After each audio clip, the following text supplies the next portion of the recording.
नमस्कार, मी श्रीकांत खांदवे. तुम्ही पाहत आहात लेट्स अप मराठी. आज आपण दिवसभरातील 10 महत्त्वाच्या घडामोडी जाणून घेणार आहोत. तत्पूर्वी आपण हे पाहूयात की आज दिवसभरामध्ये नक्की काय काय घडलं. सगळ्यात पहिली जर आपण घडामोड पाहायला गेलो तर पावसासंदर्भात आहे. IPL मध्ये 2 नवीन संघांची भर पडणार आहे. पेट्रोल महागाईने आपण जे काही त्रस्त आहोत या जनतेसाठी एक दिलासा देणारी बातमी देखील आज आपण या बुलेटिनमध्ये पाहणार आहोत. या सगळ्या बातम्या आपण एक एक करून पाहणारच आहोत.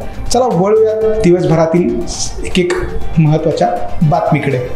पुढील 2 दिवस महाराष्ट्रात पावसाचा अंदाज वर्तवण्यात आला असून राज्यात परवापासून पावसाचा जोर कमी होणार असल्याची माहिती हवामान विभागाने दिली. अमरावतीच्या वर्धा नदीत नाव उलटून 11 जण बुडाले आहेत. दशक्रिया विधीसाठी जमलेल्या एकाच कुटुंबातील लोक बोटीतून प्रवास करत होते, मात्र क्षमतेपेक्षा जास्त लोक या बोटीमध्ये बसल्यामुळे बोट उलटल्याचा प्राथमिक अंदाज आहे. अत्याचारांच्या प्रकरणांना आळा घालण्यासाठी राज्य सरकारकडून कठोर पावलं उचलण्यास सुरुवात. त्यानुसार मुंबईमध्ये आता प्रत्येक पोलीस स्टेशनमध्ये वुमन सेफ्टी सेलची स्थापना केली जाणार आहे. राज्याचे ऊर्जा मंत्री नितीन राऊत यांनी वीज बिल थकबाकीची वेळेवर वसुली झाली नाही तर राज्य अंधारात जाऊ शकते अशी चिंता व्यक्त केली आहे. तर थकबाकीचा डोंगर भाजप सरकारने वाढवल्याचा आरोप देखील केला आहे. माझ्या राजीनाम्याने प्रश्न सुटणार असेल तर राजीनामा देतो असं विजय वडेट्टीवार यांनी म्हटलंय. तसेच ओबीसी आरक्षणाच्या मुद्द्यावरून सर्वच राजकीय पक्षांची भूमिका दुटप्पी असल्याचा आरोपही त्यांनी केलाय. एक चांगली बातमी, राज्यात ऑगस्टमध्ये 17,372 बेरोजगारांना रोजगार दिल्याची माहिती कौशल्य विकास मंत्री नवाब मलिक यांनी दिली आहे.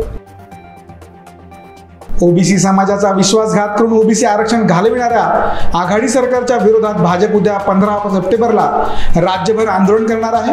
आमदार संजय कुटे आणि भाजप ओबीसी मोर्चाचे अध्यक्ष योगेश टिळेकर यांची माहिती. पेट्रोल आणि डिझेलच्या किमतीने हैराण झालेल्या सर्वसामान्यांना लवकरच दिलासा मिळण्याची शक्यता आहे. केंद्र सरकार पेट्रोल आणि डिझेलला GSTच्या अंतर्गत आणण्याचा निर्णय घेऊ शकतं.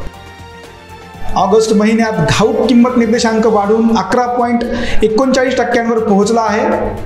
सरकारने दिलेल्या आकडेवारीनुसार इंधन आणि विजेच्या किमतीमध्ये झालेल्या वाढीमुळे घाऊक महागाई वाढली आहे. इंडियन प्रीमियर लीगच्या 15व्या मोसमात 2 नव्या संघांचा समावेश होणार आहे. यासाठी 17 ऑक्टोबरला लिलाव तर निविदा आमंत्रण 15 ऑक्टोबरपर्यंत खरेदी करता येणार आहेत. या होत्या दिवसभरातील 10 महत्त्वाच्या घडामोडी. अशाच घडामोडी जाणून घेण्यासाठी फॉलो करा लेट्स अप मराठीला. हा व्हिडिओ जर तुम्हाला आवडला असेल तर लाईक, कमेंट, शेअर करायला विसरू नका. लेट्स अप ॲप डाउनलोड करा. धन्यवाद.